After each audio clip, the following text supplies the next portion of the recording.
Bom, hoje nós teremos a nossa última aula de Cristologia. Esta aula foi dividida em 3 partes, esta matéria, não é? E se você quer aprender, já está disponível este curso gratuito, não é? Então hoje nós vamos falar sobre os títulos, a revelação e nomes. Vai ser uma aula básica, acredito que não tão extensa, porque nós estamos encerrando a matéria de Cristologia. Próximo sábado nós iremos falar sobre pneumatologia, que é a doutrina do Espírito Santo. Nós vamos falar sobre o Espírito Santo e conhecê-lo. Então, se você quer fazer parte desta jornada, então já outras aulas estão disponíveis aqui. Deus se revelou através da encarnação. Quando nós entendemos que Deus, ele encarnou, tornou-se figura humana, nós entendemos que Deus, na sua totalidade, na sua plenitude, se revelou através de Jesus Cristo. Porque afinal, Cristo é Deus. Nas Escrituras, possui mais de 200 títulos atribuídos a Jesus Cristo. Mas eu quero pontuar alguns aqui, alguns mais relevantes, mais conhecidos, podemos dizer assim, porque todos possuem sua relevância, ainda mais falando da pessoa de Jesus Cristo. Mas eu quero pontuar os mais conhecidos. Então eu peço que você preste atenção na aula de hoje, porque será uma aula breve, porém objetiva e de fácil entendimento. Nós temos Filho de Deus. Aqui implica que a intimidade, não é, única com Deus, de Jesus Cristo, mas também indica a sua obediência filial e o seu sofrimento. Nós vemos no Getsêmani, quando Cristo diz: Senhor, afasta-te de mim este cálice. Porém, todavia, seja feita a tua vontade e não a minha. Cristo foi obediente completamente enquanto estava cumprindo a sua missão nesta terra. Ele nos deu o modelo de obediência. Afinal, Cristo jamais ensinaria aquilo que de fato ele não fizesse. Se Cristo nos ensinou a amar, é porque ele amou. Se Cristo nos ensinou a perdoar, é porque ele nos perdoou. E se Cristo foi obediente até a morte de cruz, que assim nós, seus seguidores, também devamos fazer o mesmo. Salvador. Este nome está ligado à missão que Cristo teve aqui, que era de fato salvar a humanidade. Salvar a humanidade do que, Talmidim?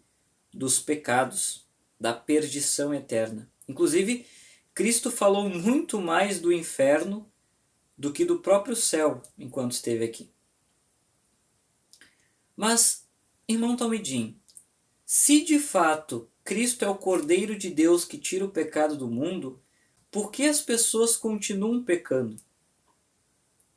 Se a salvação é gratuita, por que a salvação ela não é completa em todos? Por que todos não serão salvos? Acredito que isso é um dos argumentos de mais ênfase dos ateus, não é? Por que, se Cristo salvou a humanidade dos pecados, por que continuamos pecando? E por que, se a salvação é gratuita, então por que nós devemos fazer alguma coisa para sermos salvos? Um exemplo muito claro, e talvez um exemplo muito esdrúxulo, mas para que você entenda, eu te darei R$1.000. Você tem a escolha de aceitar esses R$1.000 ou não. Se você recusar esses R$1.000, não significa que esses R$1.000 eu não estaria te dando. Eu continuo te dando esses R$ 1.000, mas você decidiu recusar esses R$ 1.000. Com a salvação é a mesma coisa. Cristo é o Cordeiro de Deus que tira o pecado do mundo. E de fato ele tira o pecado do mundo. Porém, entretanto, todavia, basta nós aceitarmos ou não esta condição de salvação. Se eu rejeito, eu continuo pecando. Cristo é o antídoto para o pecado. Cristo é o antídoto para retirar o pecado. Porém, entretanto, todavia, é eu que aceito. Se sim ou se não. Senhor. Esse título indica a soberania de Cristo. Cristo é soberano. Cristo tem a autoridade. E ele é reconhecido por nós como o Senhor da vida e da história.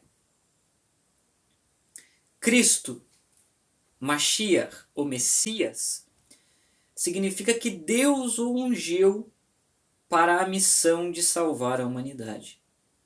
Cristo é o ungido. É isso que está lá em Isaías 61. Não é? O Espírito do Senhor estava sobre mim. Aquele versículo que inclusive ele fala na sinagoga, né? Ou seja, Deus o ungiu para esta missão. Deus o ungiu para salvar a humanidade. Inclusive, os milagres que Cristo fez foi para demonstrar que ele era o ungido e que de fato Deus o enviou para dar vista aos cegos, né? Libertar os cativos. E aqui a libertação dos cativos é muito interessante, porque nesta época, quando um preso era solto da prisão, era de fato colocada uma placa dentro da prisão escrito Tetelestai, que significa está pago, está consumado. Ou seja, ele foi livre desta prisão. A prisão está vaga. Cristo na cruz, ele diz está consumado. E ali de fato ele coloca uma placa na nossa cela, aonde outrora nós éramos presos, condenados. Ele coloca justamente esta placa na parede da nossa prisão, escrito está consumado, está pago. A dívida do pecador está paga. Cristo Jesus. Primogênito da criação. Aqui indica que Cristo é o cabeça de todas as coisas. Ele é o início e ele também é o fim de tudo. Afinal, ele é o autor e consumador da nossa fé. Ou seja, ele é o início e ele é o fim. A Bíblia diz que Deus o elevou, Cristo, ao mais alto patamar. Todo joelho irá se dobrar e toda língua irá confessar que ele é o Senhor. Nome acima de todo nome. Jesus Cristo. E Cristo, ele é a pedra angular. Qual é a diferença da pedra angular para a pedra que é Petrus, Pedro? E aqui talvez o protestante, se ele ligar o tico e teco, ele vai entender. Pedro, tu és pedra, e sobre esta pedra edificarei a minha igreja, está indicando que esta pedra é a pedra de edificação. Pedro é a pedra de edificação. É diferente da pedra angular ou pedra de fundamento. A pedra de fundamento é a pedra aonde de fato é colocado a data de início e a data que foi concluída a obra. Porém, entretanto, todavia, enquanto esta obra permanecer, esta pedra continuará lá.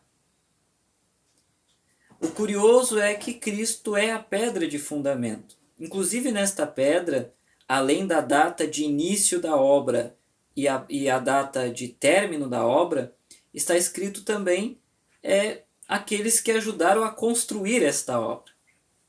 Não é? Na pessoa de Cristo, por que Cristo é a pedra angular ou a pedra de fundamento e também a pedra de esquina? Porque Cristo é o início desta obra e quando ele concluiu esta obra, ele permanece nesta obra até a consumação absoluta da igreja. Onde de fato Cristo irá buscar a sua igreja. E isso é tão curioso porque Cristo disse que estaria conosco até a consumação dos séculos, dando ênfase a esta pedra que indica o início da obra, o fim da obra, e esta pedra permanece enquanto esta obra permanece de pé. Aqui dá a ideia clara de uma igreja visível e não somente uma igreja espiritual. Esta pedra angular, a pedra de fundamento, é responsável também por alinhar. Cristo é a pedra de fundamento porque ele é responsável pela unidade da fé daqueles que creem nele. O que nós não vemos sobre a igreja protestante, onde cada liderança, onde cada congregação possui uma fé completamente diferente, embora creia em Jesus Cristo. Cristo é a pedra de fundamento. A pedra de esquina era porque esta pedra também era colocada na esquina ou na lateral da construção para alinhar os dois pilares.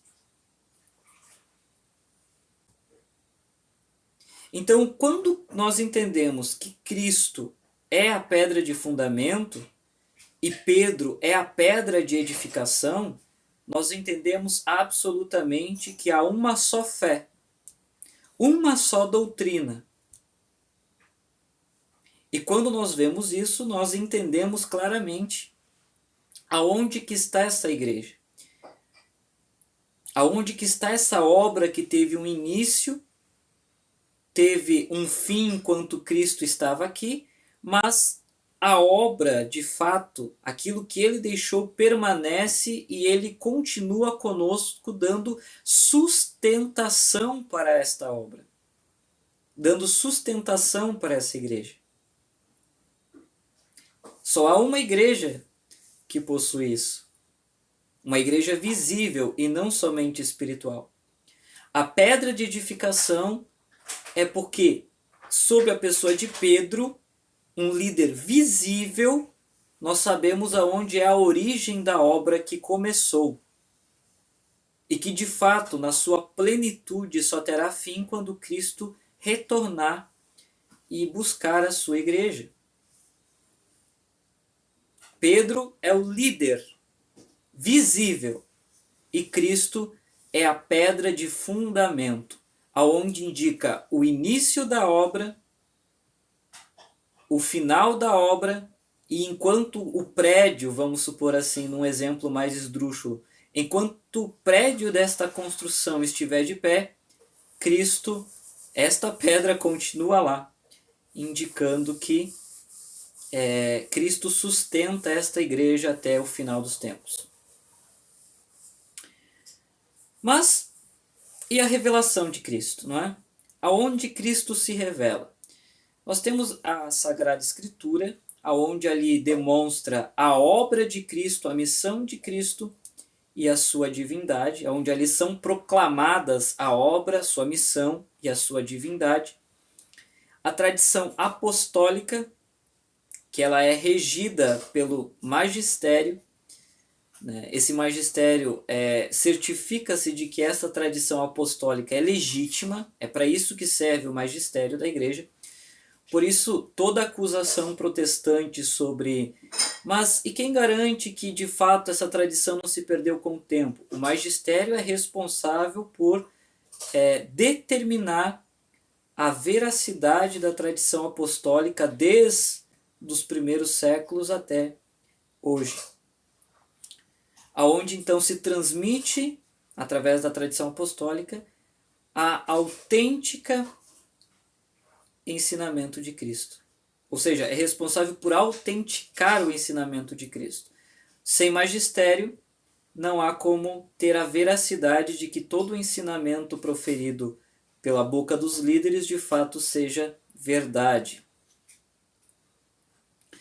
Cristo, ele é transmitido, é revelado na vida da igreja através dos sacramentos, aonde de fato Cristo é ativo. Se não há sacramento, não há atividade, não há revelação de Cristo. Então, a igreja, ela é importante para esta revelação de Cristo. E isso nós contrapondo também a questão da falácia dos desigrejados de que igreja não é necessária. A igreja é de suma importância e necessária porque é através da vida da igreja que Cristo é revelado. E na encarnação. Então, Deus se fez homem e através disso nós entendemos que Deus se revelou à humanidade. Deus se revela a nós na pessoa de Jesus Cristo. Porque afinal, Ele é Deus. Espero que você tenha gostado da aula de hoje. Sábado agora nós vamos falar sobre pneumatologia, sobre a doutrina do Espírito Santo, não é? O que o Espírito Santo é responsável e que o Senhor nos abençoe.